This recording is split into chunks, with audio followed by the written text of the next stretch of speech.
지난 주말 제주 항공기 여객기 사고로 179명의 소중한 생명이 희생되었습니다.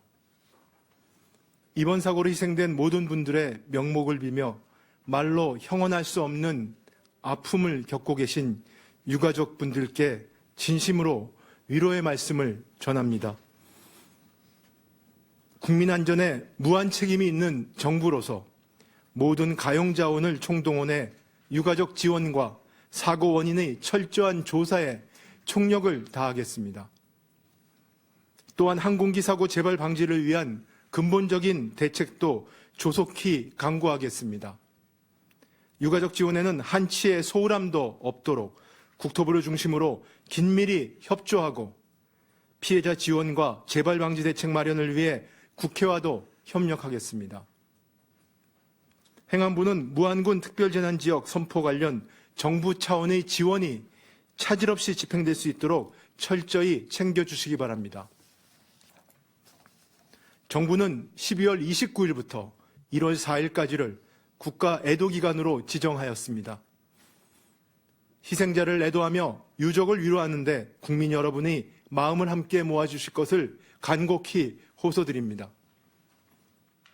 지난 12월 13일 국회 본회의에서 윤석열 대통령 배우자 김건희의 주가 조작 사건 등의 진상규명을 위한 특별검사 임명 등에 관한 법률안과 윤석열 정부의 위헌적 비상계엄 선포를 통한 내란 행위의 진상규명을 위한 특별검사 임명 등에 관한 법률안이 통과되었습니다.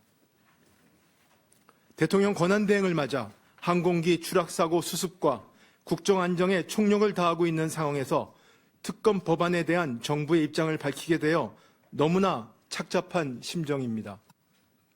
동법률안은 제21대, 제22대 국회에서 정부가 이미 3차례나 헌법상 권력분립 원칙 위반, 특별검사제도의 보충성, 예외성 원칙 훼손 등의 이유로 제2 요구를 하였고 국회 재의결을 통해 모두 부결되어 폐기된 바 있습니다. 그럼에도 불구하고 그 위헌성이 해소되지 않은 특검 법안이 또다시 정부로 이송됐습니다. 전례에 비해 과도한 수사 규모와 수사 기간에도 개선이 없었으며 수사 대상은 이전 특검법보다 오히려 대폭 늘어났습니다.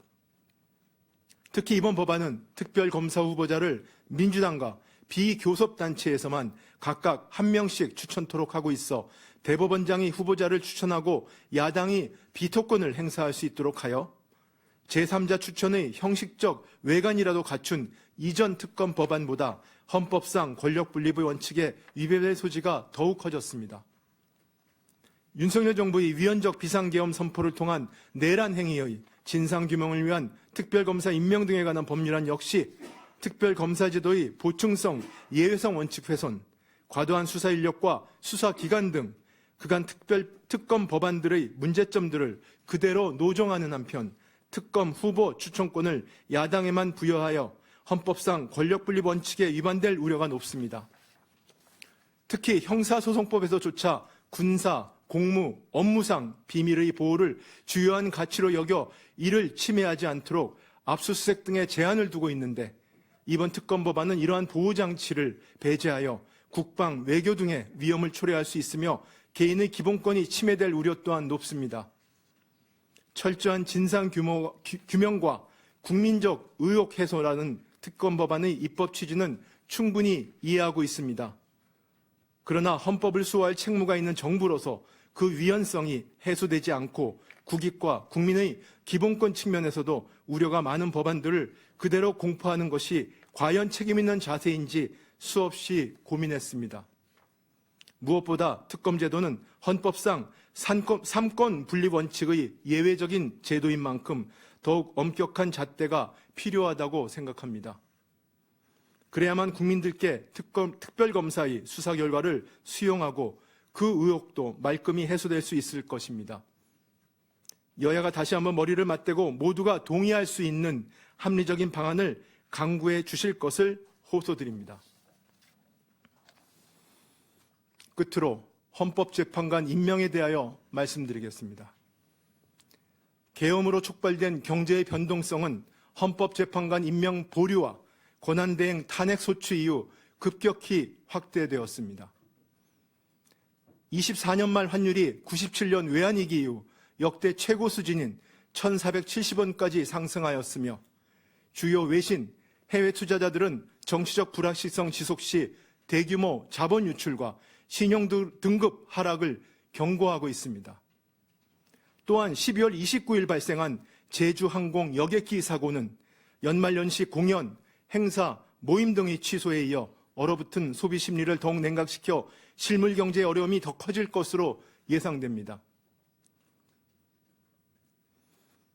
저는 사고 현장에서 사랑하는 사람을 잃은 절규와 고통을 목도했습니다.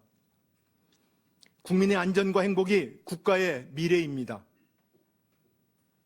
더 이상 갈등과 대립의 혼돈이 지속되어서는 안 됩니다. 서로 조율하고 타협해야 합니다. 12월 27일 대통령 권한대행을 승계한 저는 하루라도 빨리 정치적 불확실성과 사회 갈등을 종식시켜 경제와 민생 위기 가능성 차단이 필요하다는 절박함에 헌법재판관을 임명하기로 결정하였습니다. 다만 여야 합의를 통해 헌법재판관을 임명해온 헌정사의 관행을 강조한 전임 권한대행의 원칙을 존중하고 그간 진행되어온 여야 간 임명 논의 과정을 고려하여 여야 간 합의에 접근한 것으로 확인된 정계선, 조한창 후보에 대해서는 오늘 즉시 임명하되 나머지 한 분은 여야의 합의가 확인되는 대로 임명하겠습니다. 12월 24일 글로벌 신용사 피치는 정치적 위기와 분열 장기화에 따라 정책 결정의 효율성, 경제성과 재정 건전성이 약화될 경우 신용 등급 하락을 경고했습니다. 부디 근본 헌법재판관 임명을 계기로 정치적 불확실성을 털고 25년 새해에는 사고 수습과 민생 안정을 위해 여야 정이 함께 힘을 모아 앞으로 나아가길 간절히 호소드립니다.